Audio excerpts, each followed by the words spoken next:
जय श्री कृष्णा, राधे राधे। पवित्र कार्तिक मास प्रारंभ हो रहा है।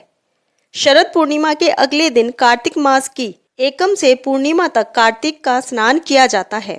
कार्तिक स्नान में स्नान करने वाले सुबह जल्दी उठकर पूजा करते हैं और कार्तिक मास की कथा सुनते हैं। आप हमारे इस चैनल पर प्रतिदिन प्रति अध्याय के हिसाब से 35 अध्यायों का श्रवण करेंगे।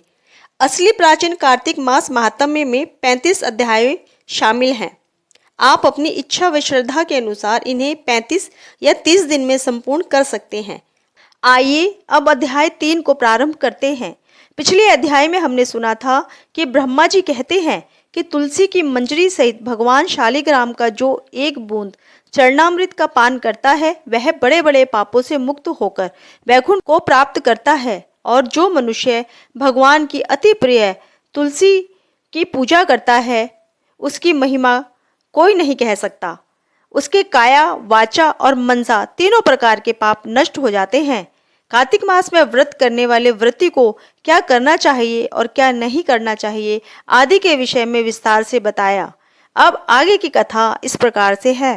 इतनी कथा सुनकर श्री नारद जी पूछने लगे कि हे ब्राह्मण, आप मुझे उत्तम देवता का पूजन बताइए।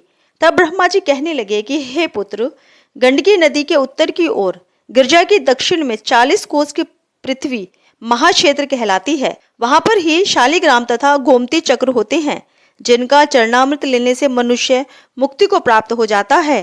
अब चरणामृत लेने का मंत्र कहते हैं।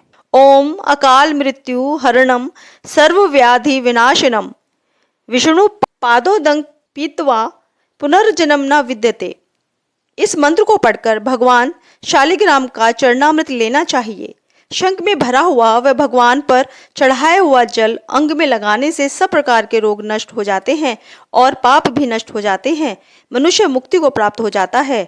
जिस गोमती में एक चक्र हो उसके सुदर्शन, जिसमें 2 चक्र हों वह नारायण, जिसमें 3 चक्र हों उसको अच्युत, 4 वाले को जनार्दन, 5 वाले को वासुदेव, 6 वाले को प्रद्युम्न, 7 वाले को समकर्षण, 8 वाले को नलकूबर, 9 वाले को नवव्यूह और 10 वाले को दशावतार कहते हैं।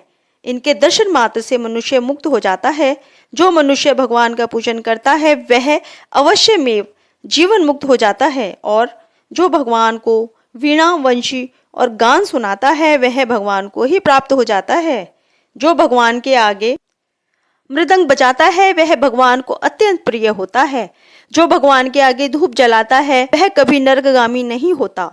पूजन चाहे मंत्र से हीन हो चाहे क्रिया से हीन हो, परंतु जो श्रद्धा से किया गया हो वही पूर्ण होता है। इस प्रकार से कार्तिक मास महात्म्य का 3रा अध्याय संपूर्ण होता है। जय श्री कृष्णा, राधे राधे। इसी प्रकार के महात्म्यों को सुनने के लिए आपसे मेरा निवेदन है कि मेरे इस चैनल को सब्सक्राइब जरूर करिएगा, लाइक करिएगा और ज़्यादा से ज़्यादा शेयर करिएगा। जय श्री कृष्णा, राधे राधे।